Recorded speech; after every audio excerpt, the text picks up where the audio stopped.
Okay, guys, we got to get into this even more because these Colts fans are still in the comments. They still can't accept the fact that they just lost and it's not on the refs. So let's get into this a little more. So if you missed it, go watch my last video because I made a great video showing how the Texans would have won despite the bad calls that went the Texans' way. And yes, I said the Texans did get some bad calls that went their way, that got them some free points. But I go over specifically how they still would have won the game and that the refs didn't cost the Colts the game. But these Colts fans can't accept reality, so now I need to go a little bit deeper. See, I told you guys in that video that there were bad calls both ways and that you guys were ignoring the ones that went the Colts' way. Now, I didn't show proof in the last video of that, but since you guys are still in the comments not accepting reality, here's your proof. First one we're going to go over is a roughing the passer call on CJ Stroud that was not called by the refs. It should have been called,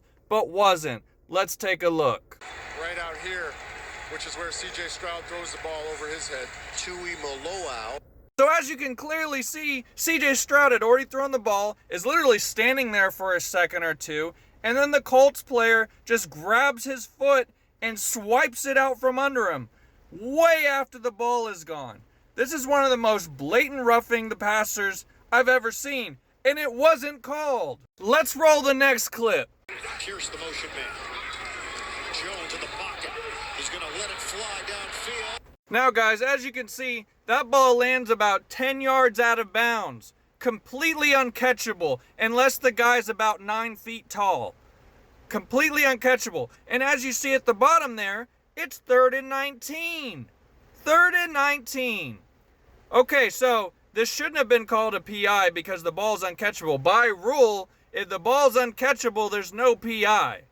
So, but guess what? The Colts were gifted PI here. Get a 1st and goal, or 1st and 10. I can't remember what it was. And then they score a touchdown, literally this drive when it should have been 4th down.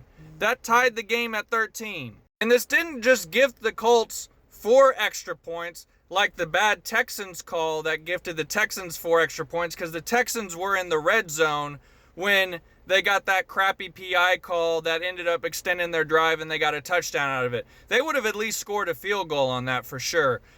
On this one, the Colts had the ball on their 44-yard line. This was a deep pass. This would have been a 50-plus yard field goal. No guarantees here that they would have hit this one. So this gave them 7 points, most likely. It could have been potentially only 4 extra points, but now, you know, between this play and the Texans' bad one, they're a wash. But these Colts fans are going to ignore all the ones that they benefited from because it doesn't fit their narrative. Colts fans, you lost. Your team put up 16 points, and it shouldn't have even been that. How about your offense learn to score when they're at home? Your number one offense that we've been hearing about all year. Where were they? Oh yeah, they didn't show up because they had to face the number one defense. Or maybe it's because your team is overrated because they've had the second easiest schedule in the NFL, and now all of a sudden they've lost 3 out of their last 4 because their schedule's starting to get tough. Oh, boo-hoo. We got to face a real schedule now. We don't get cupcakes at the end of our season. Boo-hoo. Now we're going to blame the refs instead of looking ourselves in the mirror and saying, maybe we were just never that good. Maybe the Texans are our daddy.